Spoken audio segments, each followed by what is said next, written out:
mais je viens à Lourdes régulièrement me plonger dans la piscine. Pourtant, je suis athée, mais j'ai besoin de venir aux piscines. Bon. Et elle me dit comme ça, vous voyez, ben, j'ai l'impression de laisser toutes mes saletés dans l'eau. Hein, bon. Bon, moi j'ai admiré, hein, j'ai dit, chapeau. Hein. Voilà, bon, bah pourquoi pas.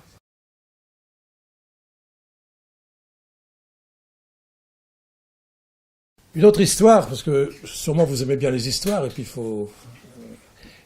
une des plus belles... Alors on me dit toujours, quelle est la plus belle guérison que vous ayez jamais connue? Alors, ben, je dis, il n'y en a pas de plus belle, elles sont toutes belles. Elles sont toutes belles, et... Bon, enfin, celle-là, elle est très belle. C'est donc une guérison en piscine. Mais j'en ai eu d'autres. Hein. Celle-là, elle me revient toujours parce que quand même elle m'a marqué. C'est donc une jeune femme qui me téléphone au mois de septembre de l'année 2004. C'était 2004. Et elle me dit, voilà, j'ai trouvé votre téléphone dans le petit livre, un petit livre que j'ai fait sur si on parlait des miracles. Ça s'adresse avant tout à des jeunes, hein, on l'utilise beaucoup en catéchèse, sous forme de questions-réponses sur les miracles, mais à partir de là, je donne un peu une catéchèse, quoi. Et donc, elle avait trouvé mon téléphone, à la fin, je mets le téléphone du bureau médical. Donc, elle m'appelle, elle dit, est-ce que je peux vous parler de moi? Ben, je dis, oui, je suis là pour ça. Bon, ben voilà, écoutez, j'ai 32 ans, je suis venu à Lourdes le 1er, 2 et 3 juin de cette année, et j'étais atteinte d'une rectocolite hémorragique. Alors, ceux qui savent ce que c'est qu'une rectocolite hémorragique, c'est une maladie quand même auto-immune très grave qui provoque donc des troubles intestinaux importants, qui donnent des diarrhées, des hémorragies, etc., etc. Oui, un problème. Et pire encore, enfin des abcès un peu partout, vous pouvez imaginer. Et donc, c'était vraiment une forme grave, d'après ce qu'elle me racontait. Et elle me dit, voilà, je suis arrivé à Lourdes, je ne connaissais pas Lourdes, j'étais entraîné par une amie, mais je suis arrivé seul. Et là, je ne savais pas où aller, et tout d'un coup, j'ai vu une queue de femmes. C'était la queue pour les piscines. Alors, je me suis mis dans la queue sans savoir où j'allais. Bon, vous voyez, quoi, bon. Donc, je suis rentré là dans les piscines. Là, on m'a déshabillé, on m'a mis un truc autour de tout glacé là, autour de moi. Et puis il y avait la baignoire et on m'a demandé de descendre dans l'eau. J'ai descendu dans l'eau. Et à ce moment-là, elle me dit, j'ai eu la révélation que Dieu m'aimait. Et c'était tellement fort que j'ai commencé à pleurer. Et je suis sorti de là en pleurant comme tout jusqu'au soir. Et le soir, je me suis dit, mais ça va, je ressens plus rien, j'ai plus de diarrhée, tiens, qu'est-ce qui se passe? Et le lendemain matin, tout allait bien. Et elle me dit, depuis, je n'ai plus aucun symptôme. Ah, bon, alors, je lui dis quand même, vous prenez plus de traitement? Ah, plus rien, elle me dit. Vous faites plus de régime? Ah non, plus de régime, alors que normalement c'est un régime strict hein, pour ce genre de maladie. Alors je lui dis, vous avez revu votre médecin? Ah non, je veux pas le revoir, ça sert à rien, de toute façon, quand même. Alors je lui dis comme ça, alors vous avez vu un prêtre, votre aumônier, que sais-je? Ah, il dit, non, j'en connais pas. Ben, je dis, pourquoi vous n'en connaissez pas? Ah ben, je suis musulmane. Oula, bon, d'accord. Alors là, ça complique encore plus. Bon, donc elle était musulmane, mariée avec un musulman, fille de musulmane. Voilà, alors vous voyez, quand même des choses extraordinaires. Je peux vous dire la suite, c'est qu'elle est revenue quand même, j'ai pu l'examiner, la voir, etc. C'était un peu folklore parce que où l'envoyer pour aller plus loin, si vous voulez, c'était quand même compliqué vu que toute la famille est musulmane. Et alors, j'avais eu l'occasion d'aller là où elle habitait. Je vous donne pas plus bon, je donne pas son nom et tout ça parce que pour une musulmane c'est pas évident à vivre et ce qu'elle a vécu après a été assez dur. Et j'ai vu qu'elle habitait à 100 mètres de l'évêché. Alors je dis, vous allez voir l'évêque, c'est simple, vous allez voir l'évêque du lieu. Alors elle me dit oui, mais quelques mois après je vois l'évêque en question et je lui dis, alors vous avez vu cette musulmane qui a guéri à Lourdes? Il me dit non, personne. Je dis ça m'étonne. Alors je la rappelle et je lui dis bah écoute, t'as pas été voir l'évêque comme je t'avais demandé?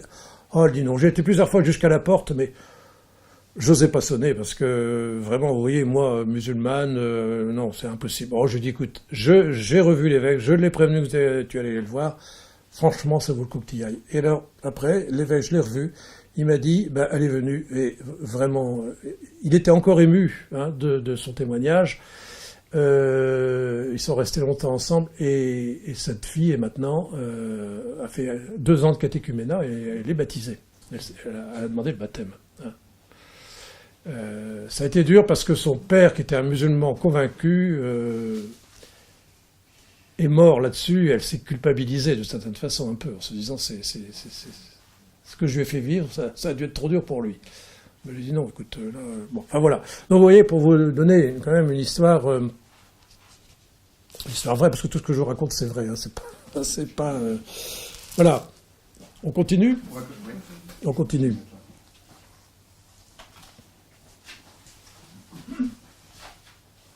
Donc, pour nous, médecins, bon, il n'y a pas de médecin dans l'Assemblée, là, alors c'est peut-être pas la peine que je dise. Oui. Donc, pour nous, médecins, ce qui est important, c'est d'assurer qu'il y a bien guérison. C'est-à-dire passage d'un état pathologique avéré à un état de santé évident. Et donc, moi, quand j'ai quelqu'un qui venait se déclarer, je lui demandais toujours, bon, vous allez revoir votre médecin, je vais prendre contact avec lui, il me faut des documents avant la guérison, pour être sûr que vous étiez bien malade, parce qu'il y a aussi des gens, quelquefois, qui croient l'être et qui ne le sont pas. Il me faut des documents après. Hein, donc vous allez refaire des analyses. Bon, dans l'idéal, c'est ça, quoi. Hein, si on veut, en tout cas, aboutir à une reconnaissance de miracle. Mais bien entendu, je ne le demande pas à chaque fois parce que c'est pas toujours évident. Par exemple, pour cette musulmane, je n'aurais jamais fait reconnaître comme une miraculée. C'est trop compliqué pour elle.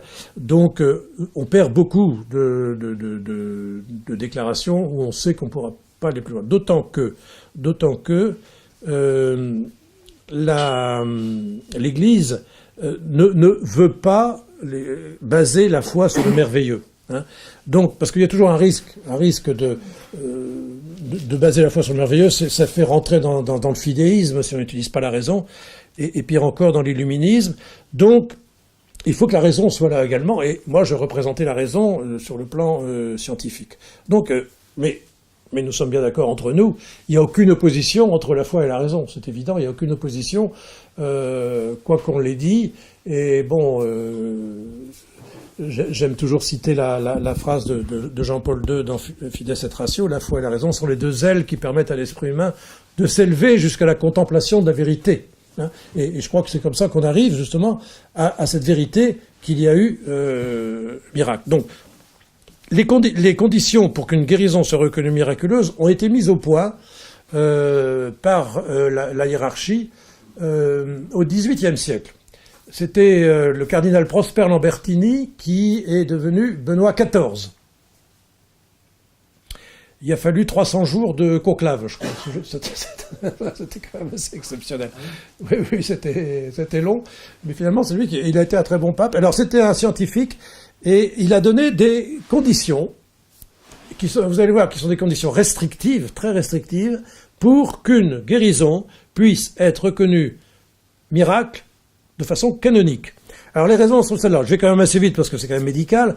Premièrement, la maladie doit être grave. On ne va pas s'exciter pour une maladie bénigne qui guérit. Il y en a des maladies bénignes qui guérissent, hein, heureusement. Bon. Mais là, il faut que ce soit grave. Alors, une maladie bénigne qui guérit, par exemple, je vais vous donner un exemple qui m'a beaucoup marqué. Et je l'ai là parce que je l'ai retrouvé dans mon cartable, donc c'est que je devais vous le dire. Hein. Moi, je crois quand même que l'Esprit Saint, heureusement, est là. C'est une femme qui m'a écrit pour le Nouvel An. Elle m'a envoyé des vœux, et elle s'appelle Véronique. Je ne donne pas son nom de famille, c'est pas la peine.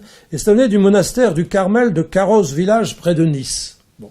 Alors, oui, je me suis dit, tiens, mais je la connais, Véronique, ça c'est une guérie, ça m'en rappelle plutôt. Parce que je peux vous dire que tous les guéris que j'ai vus, j'en ai vus, je ne les ai jamais oubliés, tellement. Moi, il y en a vraiment, j'avais envie de me mettre à genoux devant eux, tellement c'était fort. Hein. Je peux dire que c'est... Et là, elle me dit, voilà, cher docteur Tellier, en cette octave de Noël, je désire vous souhaiter tous mes vœux de paix et de bonheur et la joie de Dieu également pour la nouvelle année. Je vous envoie ci-joint une lettre circulaire sur ma vie dans ce monastère du Carmel. Si vous avez la patience de la lire jusqu'au bout, bon, je l'ai lu, c'était très intéressant. Je vous envoie également une petite photo de ma prise d'habit, mon entrée au noviciat. Alors moi là, je commence à être étonné, parce que quand je l'avais vue, elle n'était pas carmélite, du tout. Vous savez, je n'oublierai jamais ce que vous m'avez dit à Lourdes le 16 juillet 2008, fête le lendemain de la semaine de Lourdes. Voyez ce que Marie veut vous dire à travers cet événement concernant votre pouce. Et ça, je m'en souviens moins, mais si je lui ai dit, et si elle s'en souvient, c'est que c'est vrai. Et alors, je vous raconte l'histoire rapidement quand même, mais si je commence à raconter l'histoire, je suis foutu, j'en ai jusqu'à minuit ici. Bon, tant pis, vous êtes prêts. Donc, cette femme était venue me voir le 18 juillet, et elle me dit, voilà, j'ai été opéré au mois de juin, d'une maladie du Dupuytren. Maladie du Dupuytren qui touche donc les nerfs, les tendons bon, de la main. J'ai été opéré par un médecin de Nice, très compétent, d'ailleurs je sais qu'il est très compétent, mais ça n'a pas marché. Bon, en médecine, la médecine n'est pas une science exacte, vous savez, malheureusement, et ça n'a pas marché, c'est le contraire. Et donc le chirurgien m'a dit, écoutez ma pauvre, partez en vacances et revenez en octobre, je vous ferai une greffe, on va essayer de trouver quelque chose. Bon. Donc elle part en vacances, et puis elle vient à Lourdes. Et elle me dit le 16, donc date de la dernière apparition de Lourdes, Notre-Dame du Mont-Carmel, dans la liturgie catholique, Notre-Dame du Mont-Carmel. Elle me dit, j'étais à la grotte, donc je ne pouvais plus bouger ma main, et tout d'un coup j'ai senti une douce chaleur sur ma main, et voilà que j'ai pu à nouveau la bouger comme avant. Et alors elle me dit, je viens vous voir pour vous le montrer, hein, vous voyez? Pareil. Il y avait en effet la cicatrice de la chirurgie qui avait été faite avant, et elle me dit, c'est extravagant. Elle n'en revenait pas elle-même, je me souviens. Et c'est là que je lui ai dit, mais essayez de voir un peu ce que Marie veut vous dire à travers cet événement. Et, le cheminement s'est fait chez elle, et elle me raconte ce qu'elle a voulu me dire, une invitation à entrer au Carmel. Merci Marie. Voilà. J'espère que vous allez bien, ainsi que votre nombreuse famille. C'est quand même étonnant, hein. Ce qui montre bien que, enfin, ça je voudrais, je peux le dire déjà maintenant, c'est que il n'y a pas, le miracle, c'est pas seulement un côté pathologie qui disparaît, c'est bien plus que ça. C'est bien plus que ça. Et c'est pour ça qu'il ne faut pas en rester uniquement au côté médical. J'y reviendrai. Je redonne le côté médical. Donc, la maladie doit être grave. Parce que j'avais commencé, je vais continuer. Elle doit être connue et répertoriée. Bon, là, ce n'est pas une maladie assez grave pour être connue, un miracle, de toute façon. Hein. Maladie du Dupuytren, on n'en meurt pas. Bon, donc on n'ira pas plus loin. Elle doit être connue et répertoriée. La maladie doit être uniquement organique, lésionnelle. Ce qui veut dire que, encore aujourd'hui, on ne prend pas les maladies psychologiques, psychiatriques ou autres, ce qui est un peu dommage. Je suis bien d'accord avec vous. Et d'ailleurs, j'ai essayé de faire avancer les choses, mais pour l'instant, c'est pas simple. Mais on avance quand même dans ce sens-là, puisqu'aujourd'hui, on a quand même des éléments objectifs, biologiques ou autres, dans les maladies psychiatriques. Mais à cette époque-là, on ne l'avait pas, donc il faut faire avancer les choses. Mais c'est long. Hein. Bon. Quatrièmement, il ne faut pas qu'il y ait de traitement pouvant l'expliquer, cette guérison. Bon, là aussi, vous voyez que c'est compliqué, parce qu'aujourd'hui, vous avez la moindre rhume, vous prenez un médicament. Hein. Donc on a des médicaments pour tout, qui sont quand même souvent efficaces. Donc vous voyez que c'est compliqué, parce que les grosses pathologies sérieuses sont forcément traitées. Bon. Alors, est-ce que le traitement n'a pas suffi? Bon, en général, c'est quand même des gens qui ont un traitement pendant très longtemps. Vous voyez l'histoire de la rectocolite. Elle avait un traitement, mais ça servait à rien. Ça ne portait rien. Elle avait du Remicade, elle avait des choses quand même importantes. Ça ne la guérissait pas. Tandis que là, clac, du jour au lendemain, elle guérit, ce qui est quand même assez... Alors, le cinquièmement, c'est que la guérison doit être subite, soudaine, instantanée et sans convalescence. Ça, en général, en médecine, ça se voit pas. C'est quand même assez surprenant. Aussi, instantanément, on est toujours abasourdi de le voir. J'y reviendrai, parce que ça, c'est très important. Et puis, sixièmement, la guérison doit être complète. Donc, pas seulement complète, et dernièrement, définitive. Définitive. Bon, là aussi, c'est un peu compliqué. Quand est-ce qu'on peut dire que c'est définitif? Quand le sujet meurt, guéri. Mais il meurt d'autre chose. Ça, c'est des astuces de médecins. Il faut...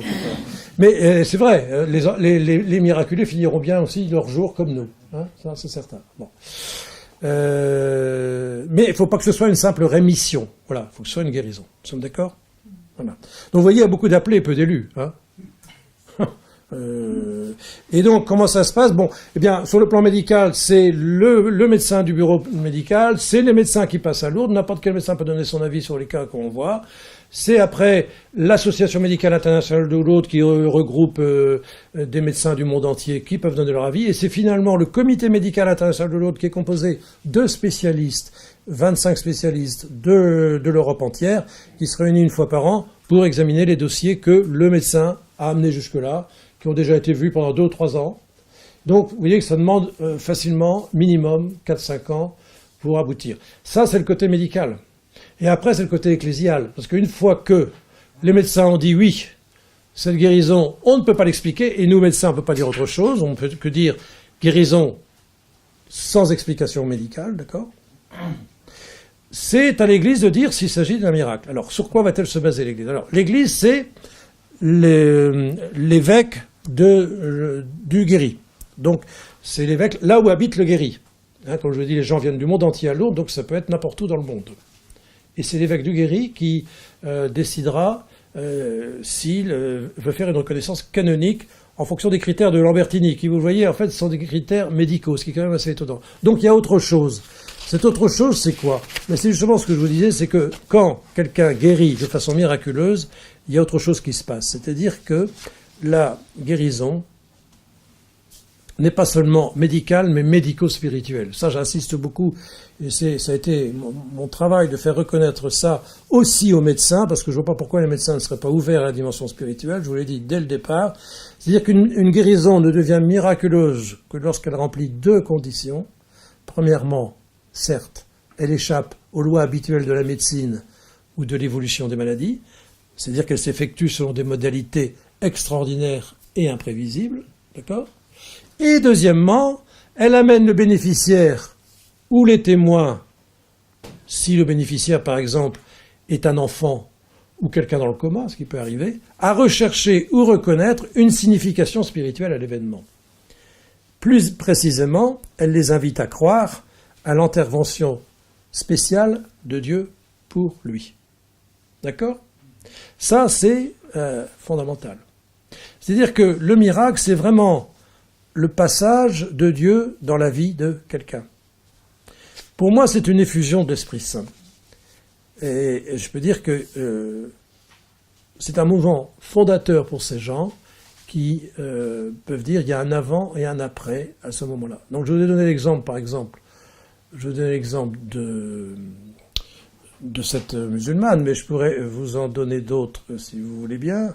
Lequel, parce que j'en ai tellement, je ne sais pas lequel prendre, mais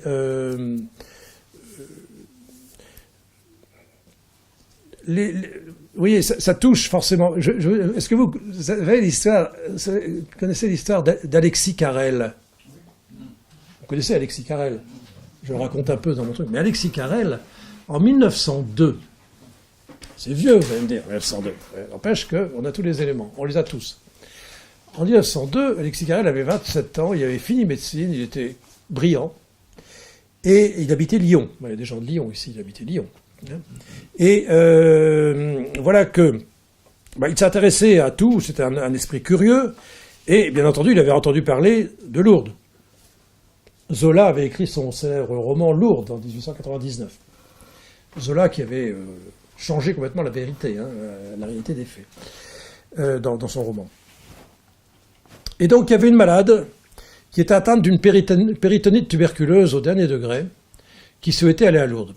Et le jeune médecin interne qui devait l'accompagner n'a pas pu au dernier moment, et a demandé à Carrel s'il voulait y aller. Et Carrel s'est dit, ça peut être intéressant pour moi d'aller voir un peu ce qui se passe là. Bon. Donc, il a décidé d'accompagner ce train de malades à Lourdes, et spécialement cette jeune femme qui avait 22 ans, qui s'appelait Marie Bailly. L'ayant examinée avant le voyage, il s'était rendu compte qu'elle était en très très mauvais état, et il se demandait si elle reviendrait vivante. Et il a d'ailleurs dit, si elle revient vivante, je me ferai moine. On a parlé un peu vite, le malheureux. Il a suivi de près, comme le lait sur le feu, vous imaginez bien, et voilà que devant la grotte, à un moment donné, Marie Bailly a guéri. Alors, il a pu, c'est ça qui est extraordinaire, c'est qu'il a assisté à une guérison en direct, en live, comme on dit aujourd'hui. Hein, et sur la manchette, il écrivait 2h02, elle ouvre un œil, 2h03, son ventre s'affaisse, elle avait une ascite péritonéale importante, et hop, disparition complète, etc. Il a assisté à une résurrection, on peut dire, franchement. Bon, le lendemain, cette femme était très bien, il est revenu avec elle en pleine forme, il est allé au bureau médical raconter l'histoire. Le seul problème, c'est quand il est rentré à Lyon, les journalistes étaient déjà là. L'interrogeant, lui disant, là, Carrel, vous êtes allé voir un miracle à Lourdes? Il s'est dit, mon Dieu, qu'est-ce que je suis en train de faire là? Vous savez, c'était l'époque, les médecins, ils étaient positivistes jusqu'au bout des ongles, et... Non, j'ai rien vu, j'ai rien vu. De toute façon, oui, c'est vrai, j'ai vu qu'elle guérissait, mais je pense que je m'étais trompé de diagnostic. Non, elle ne pouvait pas avoir une péritonite tuberculeuse, c'est impossible. Donc, je m'étais trompé de diagnostic. Non, le miracle, ça n'existe pas. Hein. N'empêche que son chef de clinique l'a entendu et il lui a bloqué l'agrégation. C'est d'ailleurs comme ça que Carrel est parti aux États-Unis et qu'il a fait carrière aux États-Unis. C'est étonnant. Et, de façon étonnante aussi, il est revenu sur le lieu du crime. Et on l'a revu plusieurs fois parce qu'il a signé à chaque fois sur les registres des médecins qui passent à Lourdes, voir ce qui se passait quand même. Et finalement, il a admis qu'il avait assisté à un miracle la veille de sa mort. Et il va l'écrire dans un livre qui est épuisé aujourd'hui, qui s'appelle « Le voyage à Lourdes ». Vous pouvez encore le trouver sur Internet, si vous... Le voyage à Lourdes, et où il s'appelle l'Erac, l'inverse de Carrel, l'Erac. Parce qu'il voulait, là encore... Bon, mais là, il avoue qu'il a assisté à un miracle. Donc vous voyez, il se passe quelque chose dans... Voilà, le miracle, c'est pas banal. La personne est touchée ou autour d'elle. Ou autour d'elle. Et c'est ça qui est passionnant dans le miracle. Alors, est-ce que, par rapport à la foi, on peut se poser la question, est-ce que c'est la foi qui fait le miracle? C'est un peu difficile de dire ça, puisque il y a des gens qui ont guéri à Lourdes qui n'avaient pas la foi ou qui étaient musulmans, comme je vous l'ai raconté. J'en ai connu plusieurs. Ou alors, ça fait toujours rire, mais c'est vrai, le mari et la femme qui viennent à Lourdes, la femme qui tire le mari à Lourdes. Allez, ça te fera du bien. Lui, il reste dans les bistrots. Elle va prier, puis c'est lui qui guérit, elle pas. Hein, ça, c'est déjà vu aussi, ça c'est assez marrant. Bon, donc comme quoi, voilà. Donc moi, je crois franchement que c'est la foi du peuple de Dieu rassemblé là, si vous voulez. Hein, c'est vraiment... parce que la Vierge a dit, venez ici en procession, en pèlerinage. Bon, ils répondent à l'appel de Marie de venir en ce lieu précis. Hein. Et donc, c'est déjà une démarche de foi. Hein, et quand on sait que convergent là des gens du monde entier, on se dit c'est quand même fort. Quoi, hein, c'est vraiment la foi du peuple de Dieu, avec bien sûr l'espérance de guérir. Et c'est certain qu'on sait qu'on peut guérir à Lourdes, et que, bon, aujourd'hui, quand on a une maladie grave, on va voir son médecin. D'ailleurs, je crois que c'est conseillé. Hein. Mais il faut se rappeler que Lourdes a commencé à une époque où la médecine était encore nulle, quoi, on peut le dire. Il n'y avait rien. Donc, on avait des guérisons absolument extraordinaires. Bon, donc l'espérance de guérir qui est toujours là. Et puis la charité en acte que l'on voit en ce lieu, où qui ne pourrait pas vivre s'il n'y avait pas tous les bénévoles. Hein, qui aident, qui transportent les malades, qui baignent les malades, etc., etc. Donc moi je crois vraiment que c'est cette foi du peuple de Dieu rassemblé en ce lieu où Marie est présente qui fait que il y a des guérisons. Il y a des guérisons parce que c'est la volonté de Dieu. Pourquoi certains guérissent, d'autres ne guérissent pas d'ailleurs. Là, on ne peut pas savoir. Ce que je peux vous dire, c'est que ceux qui viennent à Lourdes repartent différents. Enfin, on repart pas comme on est venu. Hein. Il se passe toujours quelque chose, aussi bien pour les malades que pour les bien portants qui viennent là en bénévolat. Je pense à un cas très particulier d'un malade que j'avais suivi le temps où il est venu à Lourdes. C'était un monsieur d'une 40aine d'années qui avait un rhabdomyosarcome de la fesse.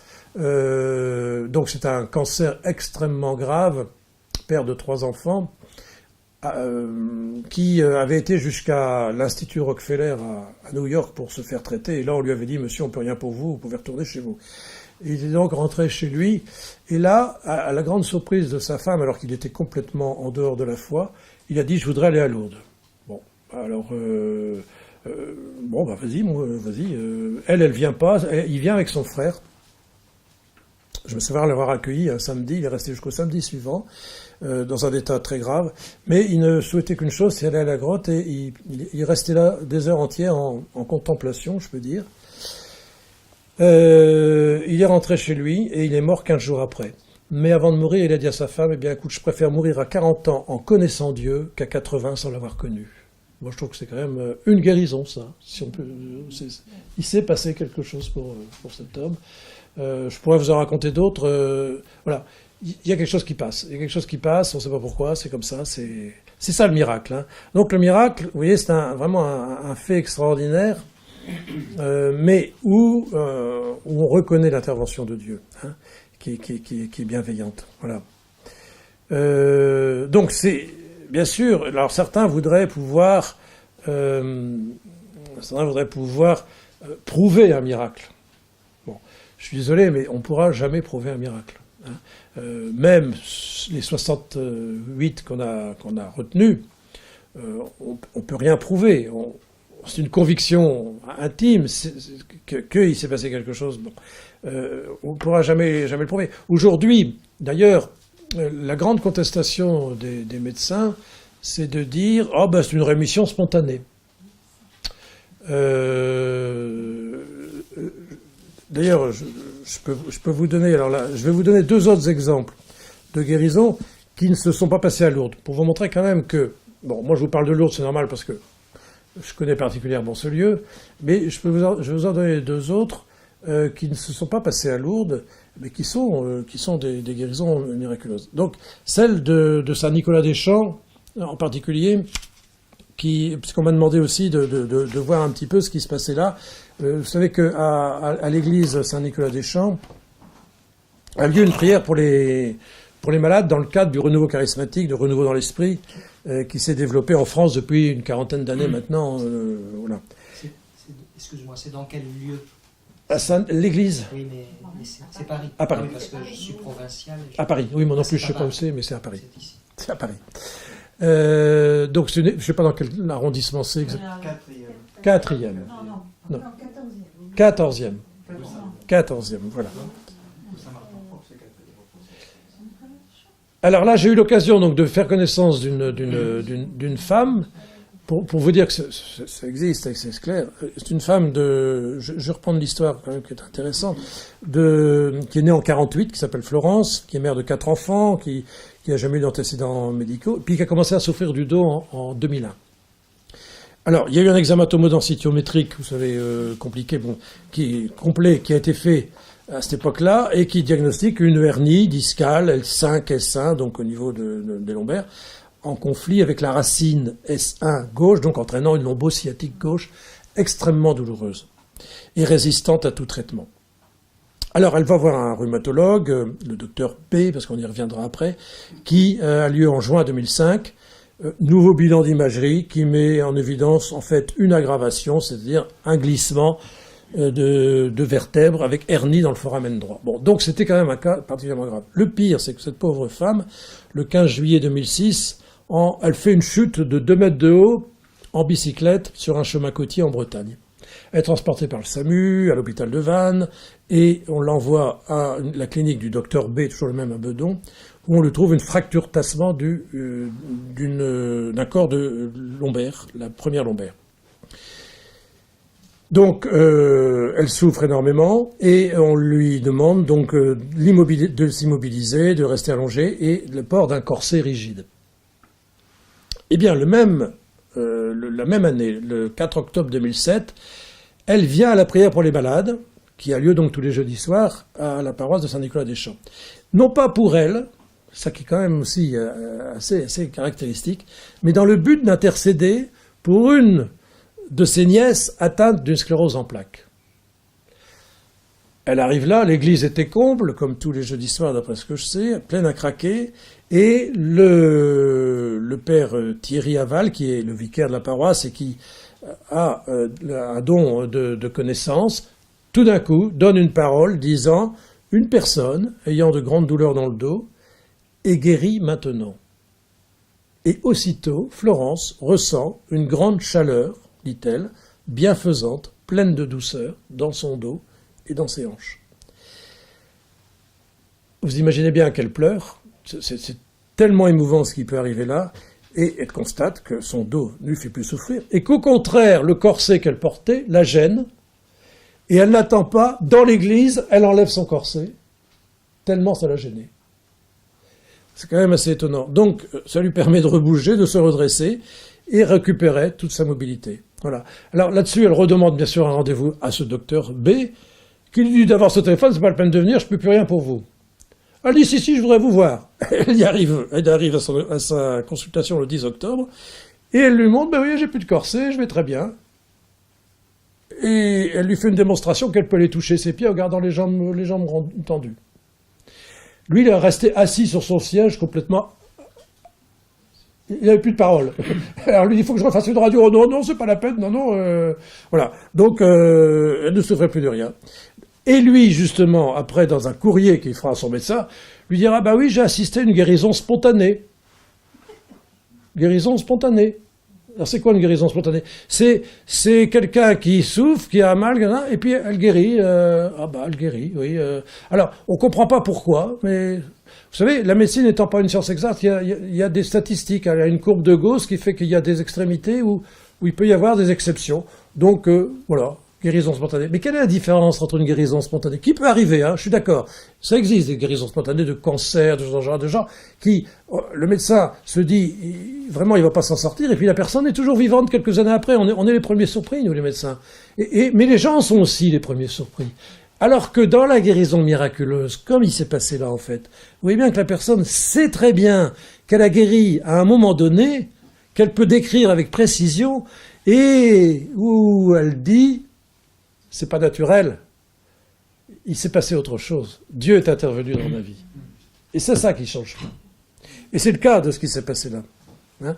Et il faut noter que cette Florence avait vécu tout un travail de guérison intérieure concernant son enfance, découvrant la force du pardon avec une nouvelle envie de vivre dans la louange et l'action de grâce. Hein. Et d'ailleurs, à partir de cette guérison, elle a témoigné autour d'elle et elle a amené beaucoup de personnes à Jésus. Donc vous voyez que là, encore, alors que c'est pas à Lourdes, hein, bon, c'est une guérison miraculeuse, eh bien, elle est surprenante, mais caractéristique, parce qu'il y a les deux éléments nécessaires dont on a parlé tout à l'heure, la guérison du corps, instantanée, sans convalescence, hein, définitive, d'une maladie handicapante, grave, objectivement diagnostiquée, et une guérison du cœur, hein, une conversion spirituelle, intense, forte, qui fait que la personne n'est plus la même après. Donc ça, vous voyez, c'est vraiment typique d'une guérison miraculeuse. Je vous en donne une autre qui n'a pas eu lieu à Lourdes, c'est celle de la sœur Marie Simon-Pierre. Alors, je l'ai rencontrée dernièrement, c'est pour ça que j'ai une sœur, des maternités catholiques, donc qui s'occupent des accouchements dans une maternité. Et c'est sa guérison qui a permis la béatification de Jean-Paul II. Alors c'est quand même assez étonnant parce que on a retenu donc cette guérison pour la béatification de Jean-Paul II. Il y en avait d'autres. Hein. Mais vous savez que l'Église catholique, en tout cas, pour reconnaître qu'une personne qui a eu une vie héroïque d'une certaine façon, donc sur laquelle on se repose sur l'héroïcité de ses vertus, pour la béatifier et après pour la canoniser, il faut qu'il y ait un miracle, la plupart du temps de guérison, qui vienne confirmer qu'on a raison de vouloir béatifier ou canoniser cette personne. Donc ça a été le cas pour Jean-Paul II.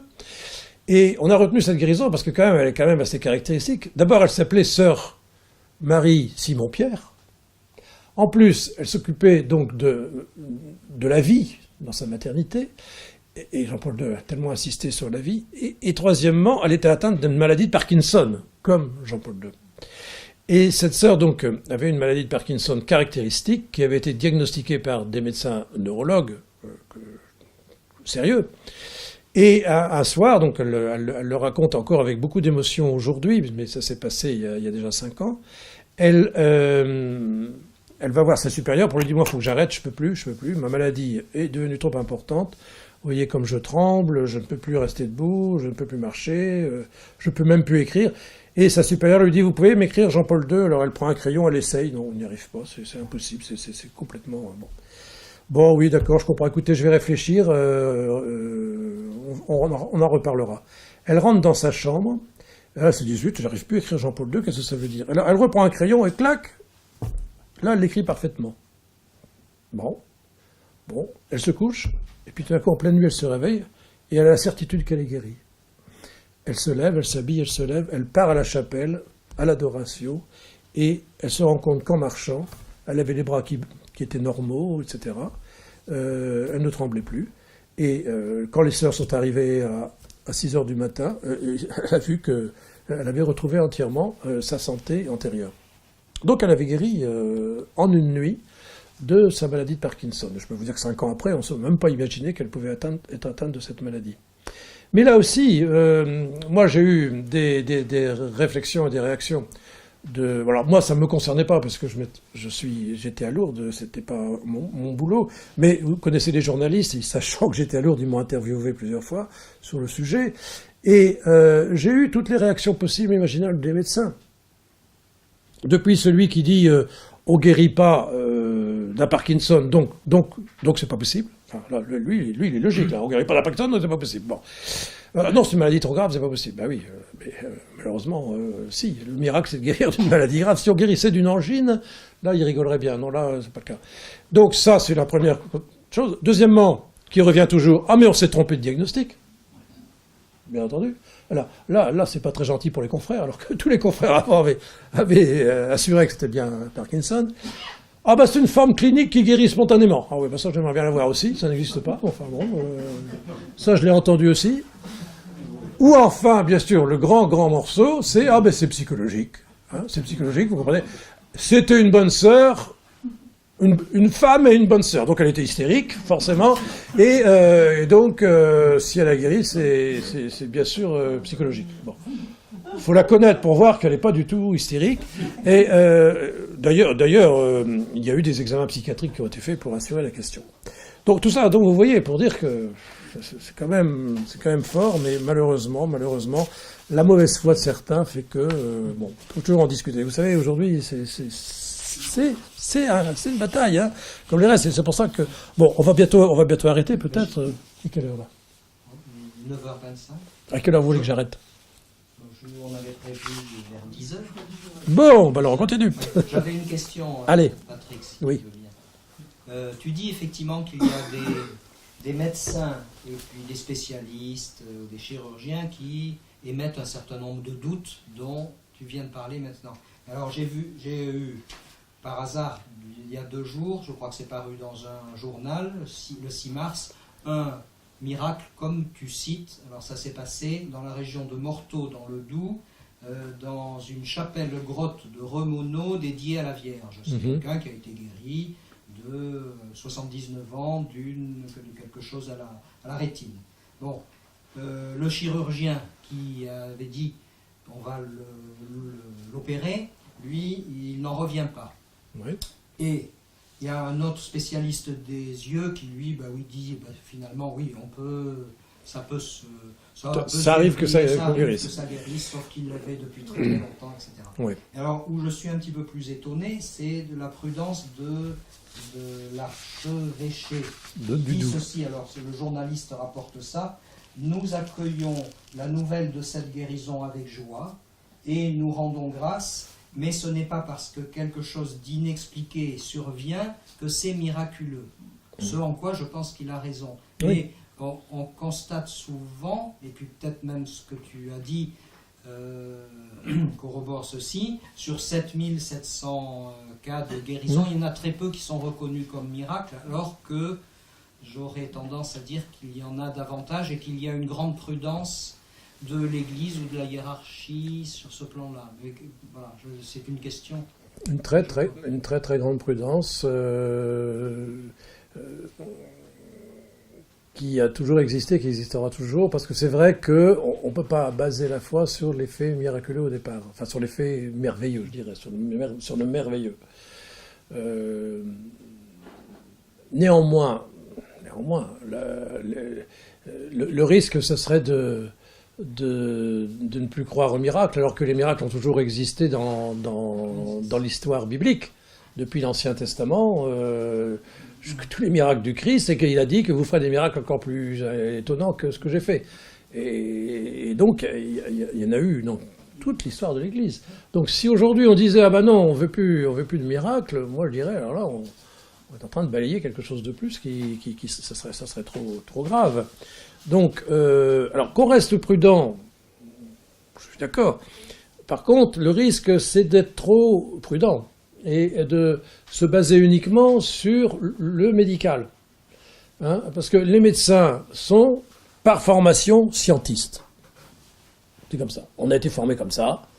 Et on peut pas admettre que quelque chose ne puisse pas être expliqué. Et donc, si on n'écoute que les médecins, on va refuser les miracles. Ça, c'est certain. Bon. Alors, dans l'Église orthodoxe, je ne sais pas s'il y a beaucoup de miracles reconnus. Bon, dans l'Église catholique, donc vous voyez, à Lourdes, c'est peu, mais il y en a toujours, il y en a régulièrement. Donc, les deux derniers dont tu as parlé au départ, que j'ai fait reconnaître, c'est celui de Jean-Pierre Belli et de Anna Santanello. Je pourrais vous les raconter parce qu'ils sont magnifiques. Il y a aussi tous les miracles qui sont reconnus à Rome pour les béatifications et les canonisations. Il y en a quand même. Jean-Paul II en a reconnu énormément, hein, donc il y en a toujours. Il y en a toujours. Mais c'est vrai qu'il y a aussi... moi, j'ai des exemples, je peux vous dire, je regrette de personnes où j'avais fait tout le travail pour une reconnaissance de miracle, et quand c'est parti dans le diocèse en question, l'évêque n'a pas bougé. Je peux vous reprendre l'histoire de Anna Santanello, qui est quand même assez étonnante aussi. Bon, comme quoi on est tous limités dans nos là. Anna Santanello, c'est une femme qui était venue à 41 ans à Lourdes, et qui avait une maladie de cœur à la suite d'un rhumatisme articulaire aigu, donc c'était dans les années 50 où on traitait ça très mal, et donc elle avait une asystolie totale, donc elle ne pouvait plus vivre carrément, son cœur était en bout de course. À tel point qu'elle ne pouvait même plus parler, parce qu'elle n'avait plus assez de force, et elle m'a raconté plus tard, quand je l'ai revue, vous comprenez, je ne pouvais même plus me confesser. Donc elle était très mauvais état. Et elle a réclamé, c'est une femme qui avait beaucoup de volonté à venir à Lourdes. Donc on l'a emmenée contre l'avis des médecins à Lourdes dans les années 50. Et là, on a fait très attention de la laisser dans son lit, de ne pas y toucher, etc. Et c'est elle qui a dit, je voudrais aller aux piscines. Bon, le dernier jour, on a accepté qu'elle vienne aux piscines. Et en sortant des piscines, elle s'est dit, je suis guérie. Je suis guérie. Là aussi, elle a fait une expérience assez forte, au point que le soir même, elle faisait la procession au flambeau, alors qu'elle ne pouvait même plus bouger dans la journée. Et puis, ils sont repartis. Vers... elle habitait au sud de Naples, donc c'était pas tout près. Hein. En fait, elle est repartie donc avec son pèlerinage, et arrivée à Gênes, elle a dit je vais aller voir mes parents à Milan. Et hop, elle est partie toute seule vers le train, alors qu'elle était arrivée dans une couchette. Elle ne pouvait plus bouger. Et arrivée à Milan, ses parents, qui attendaient l'heure de sa mort, ne sont pas revenus la voir revenir comme ça. Ils l'ont emmenée tout de suite chez le cardiologue pour voir ce qui se passait. Le cardiologue lui fait des examens, électrocardiogramme, etc. Il me dit, pourquoi vous venez me voir, vous êtes en bonne santé? Qu'est-ce que ça veut dire? Elle dit, regardez l'électro d'il y a un mois. Ah, c'était vous ça? Oui, c'était moi. Alors là, il n'a rien compris. Et elle était complètement guérie. Bon, donc, on a pu faire tous les examens possibles, extraordinaires. On avait un cas merveilleux. Là, vraiment, on avait tout avant, après. Le dossier est parti c'était on s'appelle, au sud de Naples, là. Bon, enfin bref, à côté de Naples, et là, l'évêque du lieu a mis ça dans un tiroir. Je ne sais pas pourquoi, on l'avait compris. Bon. C'était dans les années 50. Moi, dans les années donc 2005, je m'avais fait une conférence à Benevento, tout près, là je me souviens du nom, près de Naples, et puis j'avais cherché des dossiers de personnes qui habitaient dans le coin, et j'étais retombé sur cette femme. Et donc j'ai raconté aux médecins, c'était un groupe de médecins italiens, l'histoire de cette femme. Puis j'ai dit, là c'est vraiment dommage. On l'a jamais reconnue, mais bon. Or, les médecins qui ont entendu ça et qui étaient de la ville où habitait cette femme, Sorrente, c'était à Sorrente, ils sont allés, et c'est venu aux oreilles du nouvel évêque de Sorrente qui était là. Ben, il s'est dit, après tout, c'est vrai, c'est bête. Il rouvre le tiroir et il retrouve l'histoire et il dit, bah, pourquoi on l'a pas reconnue? Moi, je veux la reconnaître. Mais est-ce qu'elle est encore vivante? Alors il cherche. Ah ben oui, elle avait 98 ans, elle est toujours en forme après sa maladie de cœur. Ah ben il dit, je vais faire une reconnaissance. Et le jour de la Saint-Matthieu, fête patronale, boum, il reconnaît la dame, 98 ans. En pleine forme d'ailleurs. Parce que moi, attendant ça, je me suis dit, je suis quand même responsable de ce qui se passe. Je suis reparti là-bas, j'ai rencontré cette femme que je connaissais pas, moi je l'avais jamais vue. Elle était extraordinaire, elle m'a raconté sa vie. Une fois qu'elle avait guéri, elle a passé son permis de conduire, elle avait 42 ans. Et elle a passé son temps à aller s'occuper en tant qu'infirmière de tous les enfants autour de Naples de l'époque qui avaient besoin d'aide et de soins. Et à 98 ans, elle était toute seule dans sa maison, elle se levait à 6 heures pour faire sa prière, enfin, voilà. Vous voyez, donc elle a été reconnue à la 67e Miraculée de Lourdes. Je l'ai invitée à venir pour les 150 ans de Lourdes l'année suivante, et entre-temps, elle est morte. Il était grand temps qu'on la reconnaisse, hein, parce que quand on est mort, on ne reconnaît plus. Il était grand temps qu'on la reconnaisse. Et Jean-Pierre Belli, alors Jean-Pierre Belli, c'est une belle histoire aussi. Celui-là, je ne la raconte pas dans ce livre-là, dans celui-là. Anna Santanello, je le raconte dans ce livre-là. Il y a des tas de détails savoureux qu'on pourrait reprendre, mais je n'ai pas le temps. Mais Jean-Pierre Belli, lui, m'a beaucoup appris. Jean-Pierre Belli, lui, souffrait d'une sclérose en plaques depuis 15 ans. Il était reconnu invalide à 100% avec tierce personne par la sécurité sociale. Quand même. Hein. Donc il était dans une chaise roulante, des troubles importants. Et donc c'est une guérison sacramentelle, je dis toujours. Il a reçu l'onction des malades, le sacrement de pénitence, de réconciliation. C'est un homme, je peux le dire, parce qu'il m'a dit, il est mort maintenant. Hein. Donc, avant de mourir, il m'a dit, tout ce que je vous ai raconté, vous pouvez le dire, c'est pour l'édification du peuple de Dieu. Il avait, en tant qu'infirmier, participé à des avortements. Ça l'avait énormément frappé, énormément culpabilisé. Et en se confessant là, ça l'avait libéré. Et donc, il y avait ça. Et puis l'Eucharistie, hein, bien sûr. Et il me disait, alors le lendemain, assistant, je crois que c'était à la procession, il était assis dans son chaise roulante, et tout d'un coup, me disait-il, j'ai ressenti une douce chaleur, là aussi, commençant à mes orteils et remontant dans tout mon corps jusqu'à chacune de mes cellules, provoquant en moi la guérison, au point que sur le champ, j'ai pu à nouveau sentir, alors qu'il n'y avait plus aucune sensibilité tactile, bouger, etc. Et donc il a été guéri totalement, instantanément. Au point d'ailleurs qu'il aurait pu se mettre debout, mais que un homme qui ne voulait pas se faire remarquer, il y avait du monde autour de lui, il est resté assis. Et c'est dans la nuit qui a suivi qu'il a osé se mettre debout et marcher. Et le lendemain, il est reparti en train, assis, et le surlendemain, il faisait de la bicyclette. Ce qui est toujours assez étonnant, parce qu'il n'y a pas de convalescence. Hein. Alors qu'il ne marchait plus depuis des années, il pouvait refaire de la bicyclette 2 jours après. Incompréhensible, parce que les muscles, ils sont plus là. Donc voilà, tout ça. Et alors lui, il m'a beaucoup appris, parce que, vous voyez, c'est vraiment, il disait, c'est comme, c'est une énergie que j'ai reçue en moi, qui s'est déployée en moi jusqu'à chacune de mes cellules. Moi, je crois que le miracle, c'est ça.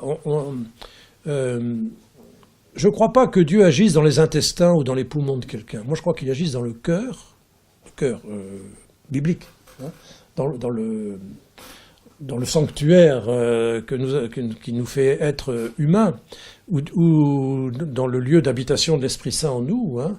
Moi, je crois qu'il agit là de façon très forte, et que de là, ça se déploie en effet dans tout le psychosomatique, dans le biologique. Alors pourquoi chez certains ça se déploie, chez d'autres pas? Parce qu'il y en a qui se convertissent sans qu'ils guérissent, c'est clair, c'est vrai. D'autres vont guérir, donc il y a une espèce d'expansion de cette force spirituelle interne, intérieure, qui a été reçue à un moment donné, hein, au cœur de la personne, qui se libère dans toute la personne et qui va transformer chaque cellule. Et qui va donc provoquer la guérison. Moi, je crois que c'est comme ça. Alors, le surnaturel rejoint le naturel, si vous voulez. Je crois qu'il ne faut pas mettre de coupure entre les deux, parce que à partir de là, il y a bien un mécanisme qui a lieu, qu'on ne peut pas expliquer, encore aujourd'hui, qui fait que... moi, j'aimerais bien connaître, hein, parce que il y a une réaction qui se passe à l'intérieur de l'organisme, mais à partir de la force spirituelle divine qui est introduite, je dirais, qui vient du cœur. Alors moi, je crois que c'est comme ça qu'il faut le voir. Encore une fois, on ne pourra pas le prouver. Le miracle, c'est pas... vous savez, il y en a qui disent, moi je crois au miracle le jour où un manchot repartira de Lourdes avec ses deux bras. Non, ça c'est de la magie. Hein. On ne voit pas de miracle évident. Parce que justement, il y a toujours la foi qui doit être là. Il y a toujours une démarche à faire. Si c'était si évident que ça serait trop simple. Vous savez, c'est Pascal qui disait, dans le miracle, il y a suffisamment de clarté pour ceux qui veulent bien croire et suffisamment d'obscurité pour ceux qui ne veulent pas. Moi, je crois que c'est ça. Ça nous laisse libres. C'est un signe, et un signe laisse libre. Hein, on est toujours libre par rapport à un signe. Pour terminer, moi, je voudrais dire que c'est ce que j'ai essayé de faire passer dans mon dernier livre qui s'appelle « Lourdes des miracles pour notre guérison », pour notre guérison. Moi, je crois vraiment que s'il y a des guérisons plus évidentes, que ce soit à Lourdes, ou que ce soit celle qu'on a vue à Saint-Nicolas-des-Champs, à Paris, je crois que c'est un signe que nous sommes appelés tous à la guérison. Nous sommes tous appelés à la guérison. Alors cette guérison arrivera, on ne sait pas quand. Ce ne sera peut-être pas sur cette terre-ci, dans ce temps que nous vivons sur Terre. C'est vrai que notre guérison, elle est devant nous. Hein, on sera guéri un jour ou l'autre, totalement. Hein, ça sera pour notre résurrection. Mais je crois que c'est important justement d'ouvrir notre cœur sur cette dimension-là. Aujourd'hui, ça manque tellement. Mais les guérisons physiques, visibles, constatables, sont aussi signes de toutes les guérisons intérieures dont nous avons besoin aujourd'hui. Et là, il ne faut peut-être pas attendre plus tard. C'est aujourd'hui que nous avons besoin de guérisons intérieures. On sait combien nous sommes tous marqués par des blessures de notre enfance en général, ou après, de notre jeunesse, des blessures qui nous empêchent d'être ouverts à la vie divine. Des blessures qui peuvent souvent se transformer en péché parce que elles font le lit de nos péchés. Donc moi je crois que la guérison, les guérisons et les miracles sont vraiment là pour nous faire prendre conscience combien nous sommes blessés, hein, blessures psychiques, émotives, intellectuelles, spirituelles aussi, et accepter de se reconnaître blessé et accepter que nous avons besoin de guérison. Voilà, vous voyez, pour moi, le miracle, c'est vraiment la vie qui est plus forte que la mort. Et c'est Bertrand Vergely, vous le connaissez, je suppose, si je ne me trompe, qui dit de façon, je dirais très factuelle, l'énorme problème de notre civilisation, c'est qu'on n'a pas compris que Dieu est le Dieu des vivants. À travers Dieu, il y a un immense courant de vie. Et je crois que le miracle, c'est ça, c'est cet immense courant de vie qui apparaît, qui est visible, qui est patent. On peut le toucher, si vous voulez. Hein. Moi, je crois que le miracle vient affirmer l'existence de ce courant de vie divin qui nous traverse tous. Et ça, le miracle de la vie, c'est le plus beau miracle. On ne s'en rend pas compte, mais si on est en vie tous ici, c'est parce que Dieu nous maintient en vie. Hein. Ça, c'est clair. Hein. Mais ça pose problème à nos contemporains. Hein. Dans nos sociétés sécularisées, déchristianisées, où l'apostosie est de moins en moins silencieuse, on évacue le miracle dans le domaine de l'extrême improbable, possible par hasard, ou bien dans le domaine de l'impossibilité, ou même de l'imposture, hein, le réduisant au mieux à une illusion débile. Donc, moi je crois qu'il faut refuser cette vision des choses, et je crois que c'est fondamental de reconnaître qu'il y a aujourd'hui des miracles pour nous, pas pour voilà, pour nous. Je crois que c'est très important. Comme je disais, ça montre que la vie est plus forte que la mort de toute façon, hein, parce que le miracle de la vie, oui, c'est le plus important, et le plus grand miracle de tous les miracles, c'est bien la résurrection du Christ. Hein. À partir du moment où le Christ est ressuscité, nous ressusciterons. Hein, nous sommes sauvés de la mort. Et je crois que les miraculés vivent une véritable renaissance en faisant l'expérience tout émerveillée de la vie de l'Esprit en eux. Et ils préfigurent de certaine façon, de façon resplendissante, je dirais, ce passage à une vie nouvelle, cette transfiguration que nous avons tous à vivre. Oui, nous sommes appelés à guérir, nous le savons, nous ressusciterons tous un jour dans toute la plénitude de notre histoire personnelle et communautaire et dans tout notre être. Nous le croyons, c'est la bonne nouvelle que nous chrétiens avons à proclamer à notre monde pour le sauver de la désespérance. Les miracles ont initialement pour sens ultime de nous remettre dans cette certitude que nous vivons désormais dans ce monde nouveau, inauguré par la résurrection du Christ. Voilà, je vous remercie de votre attention et je suis prêt à répondre à vos questions.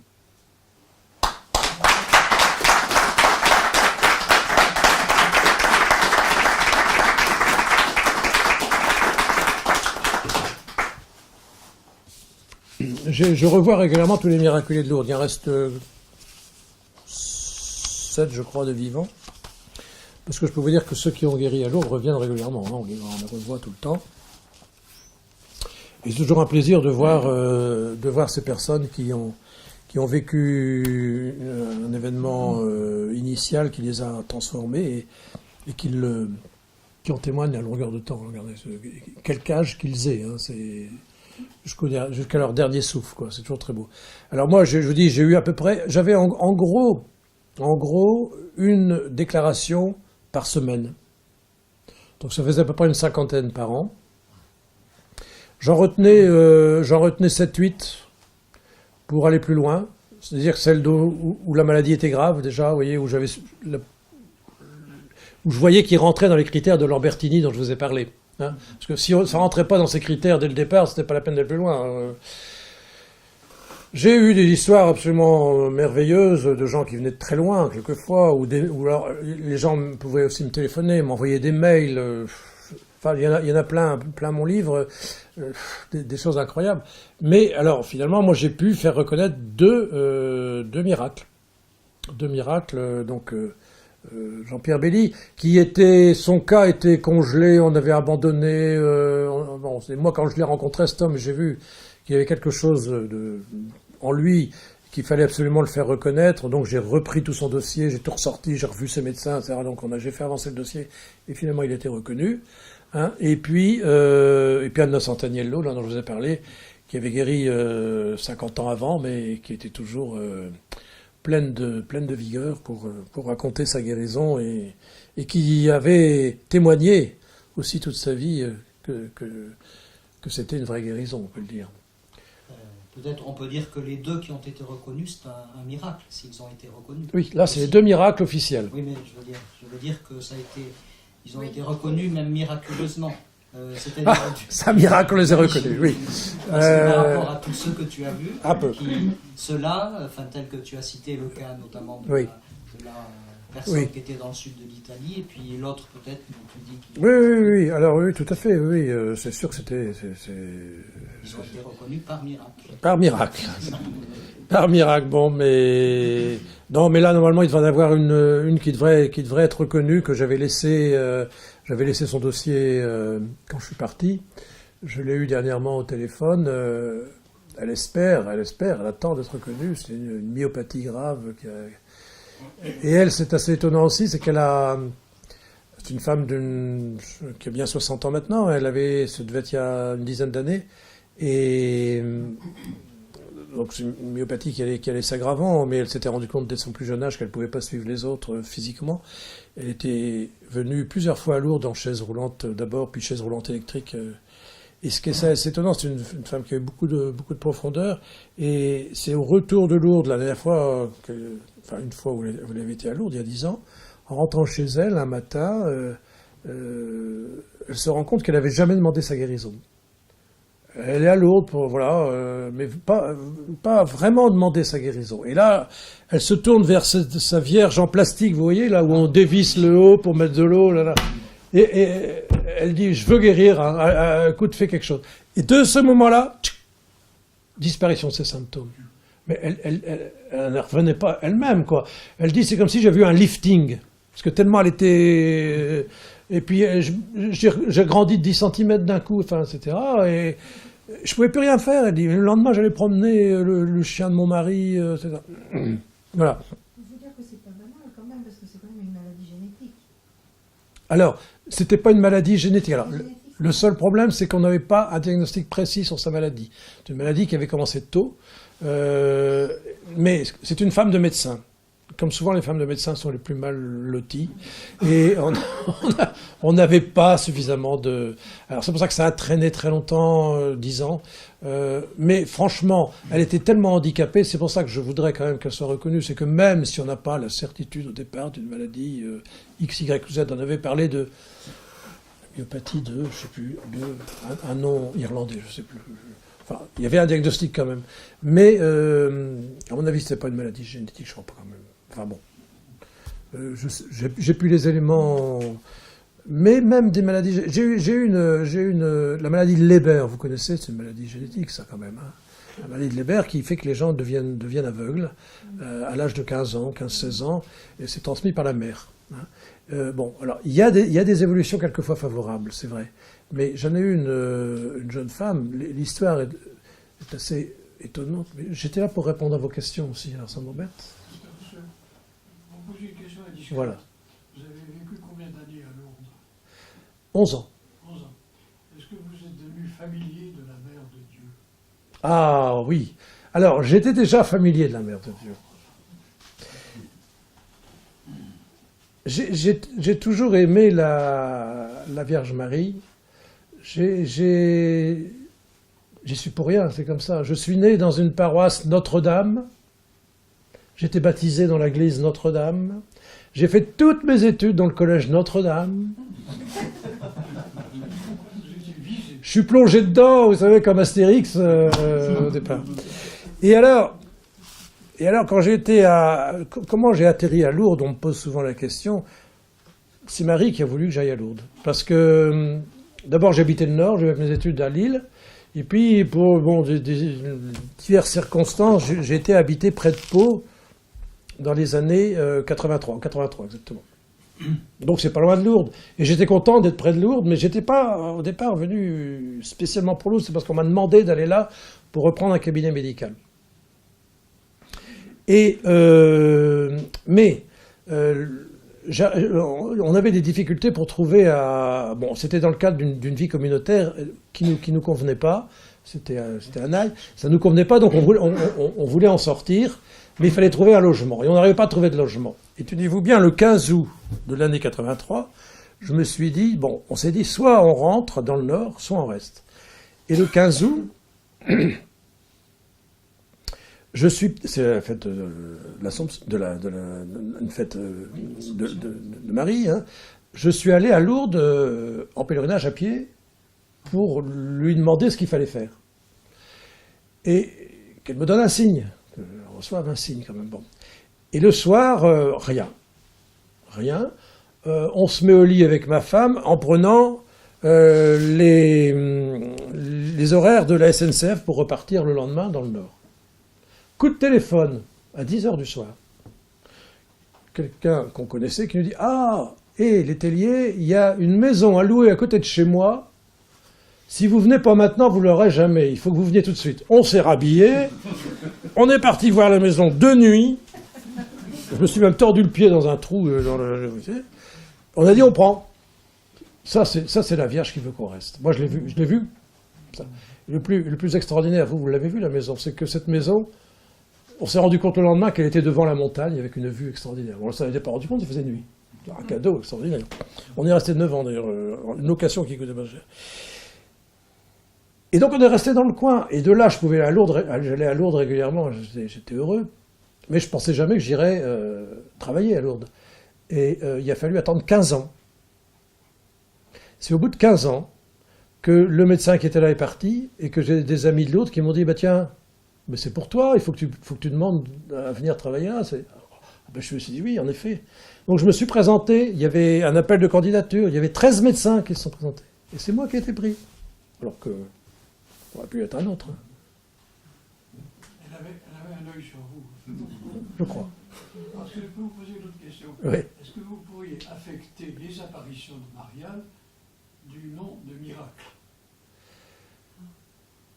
Alors c'est compliqué ça. J'en parle un peu dans mon bouquin. D'une certaine façon, oui. D'une certaine façon, oui. Mais c'est pas... bon, oui. Qu'est-ce que vous en pensez, vous? Vous avez fait vos études chez les jésuites? Non. Pas de chance. Non, moi je pense qu'on ne peut pas affecter ça du nom de miracle, c'est une autre chose. C'est-à-dire que la société du monde invisible, des saints, Oui, et même la société divine, pour nous, elle est naturelle. oui. Elle n'est pas surnaturelle. Mais nous avons des conditions de vie qui font que nous sommes sous-naturels. Ah, d'accord. Ouais. D'accord. Je pense que ça passe par là. D'accord. Alors, je vais ajouter quelque chose. Je ne sais pas si vous avez remarqué, les apparitions mariales sont de plus en plus nombreuses maintenant. Oui. Si vous regardez en arrière dans le christianisme, pendant, mettons, le premier millénaire, Il n'y en a pas eu tellement, non. il n'y en avait pas. Non. En tout cas, par répertoire. Non, pas qu'on sache. Ça a commencé à venir dans les milieux chrétiens. Et maintenant, Marie apparaît pas seulement dans les pays chrétiens, Mmh. mais un peu dans l'univers entier, Mmh. et à des personnes qui ne sont pas forcément du tout concernées Oui. par le fait que ce soit la mère de Dieu ou pas. Très curieux. Est-ce qu'on peut en conclure quelque chose? Oui. Bon, je crois que c'est eschatologique, quand même. Pardon? C'est eschatologique, c'est que la Vierge nous prépare au retour du Christ, quand même, non? À la venue du Christ. Oui, je crois que c'est la bonne réponse. C'est-à-dire, les temps sont courts. Et alors, comme Marie a une immense, je ne sais pas comment dire ça, pitié, Compassion du sort pour nous. de l'humanité, voilà, elle s'approche de plus en plus. Oui, moi je crois. Oui, tout à fait.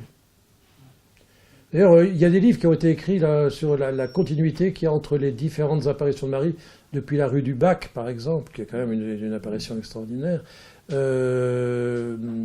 Lourdes, Fatima, enfin, et puis maintenant, en effet, il y en a un peu partout, même au Japon, en Égypte, mais oui, c'est sûr que... Et Medjugorje, bon, donc c'est sûr qu'elle elle nous met en garde, elle nous dit attention, remuez-vous un peu.